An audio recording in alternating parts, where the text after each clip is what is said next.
Et lorsque nous nous sommes ingrats, je vous assure que, chers frères et sœurs, cela offense non seulement les personnes qui nous ont aidés, mais cela offense également le Dieu qui nous a tous créés. Et lorsque donc on est ingrat, il faut savoir qu'on ne peut pas évoluer dans la vie. Lorsqu'on pratique l'ingratitude dans notre vie, on ne peut pas évoluer rapidement dans la vie. Pourquoi? Parce que par derrière, il y a des réclamations. Il y a des personnes qui vous réclament. Il y a des personnes qui pleurent. Il y a des personnes qui se lamentent à votre sujet. Et cela n'est pas intéressant. Cela n'est pas important d'avancer et de laisser des saletés derrière soi. Cela n'est pas bien d'avancer et de laisser des plaintes derrière soi. Cela n'est pas bien. Apprenons, très chers frères et sœurs, à avancer en laissant la propreté derrière nous. Avançons, laissons la propreté derrière nous. N'avançons pas en laissant la saleté derrière nous. N'avançons pas en laissant les pleurs derrière nous. N'avançons pas en laissant des lamentations derrière nous. Souvenons-nous toujours de quand on avait faim, de quand on avait soif, de cette main qui nous a tirés, de cette main qui nous a sauvés.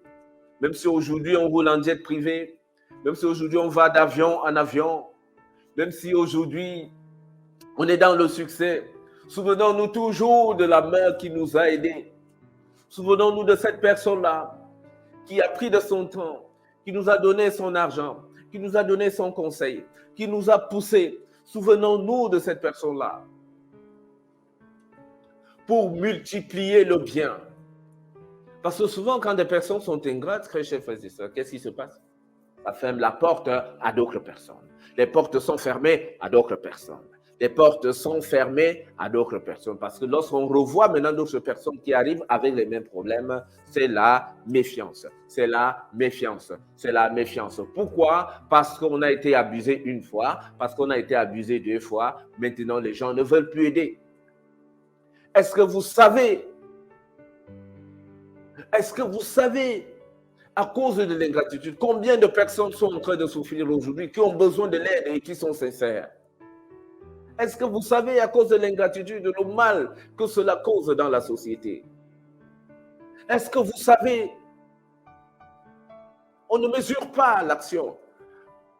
Parfois, quand on pose une action, on ne se pose pas la question de savoir combien de personnes seront affectées par l'action que nous posons. Or, si les gens sont reconnaissants, si les gens sont loyaux, s'ils sont fidèles, mais cela ouvrira la porte pour aider d'autres personnes. Cela ouvrira la porte pour tenir la main de d'autres personnes qui sont dans la difficulté. Et le bien va gagner. Et ça sera un bien pour tous. Et personne ne va être en bas pour souffrir. Parce que tout le monde sera en haut, en train de vivre une meilleure vie, en train de vivre une vie heureuse. Parfois, il y a certaines personnes que vous écoutez, ce qui sort de leur bouche, et ne reconnaissent plus le bien qu'on leur fait. Reconnaissons le bien qu'on nous fait, mes frères. Reconnaissons le bien qu'on nous fait. Si on nous a donné le pain, disons merci. Et la première reconnaissance, c'est la reconnaissance envers Dieu. Même dans la maison de Dieu, on retrouve des personnes qui ne sont pas reconnaissantes. Il y a des gens qui viennent, on prie pour eux, on fait tout pour eux, on jeûne pour eux. Dès qu'ils obtiennent la guérison, ils disparaissent. Ils ne s'arrêtent même plus pour dire bonjour. Ils ne s'arrêtent même plus pour saluer.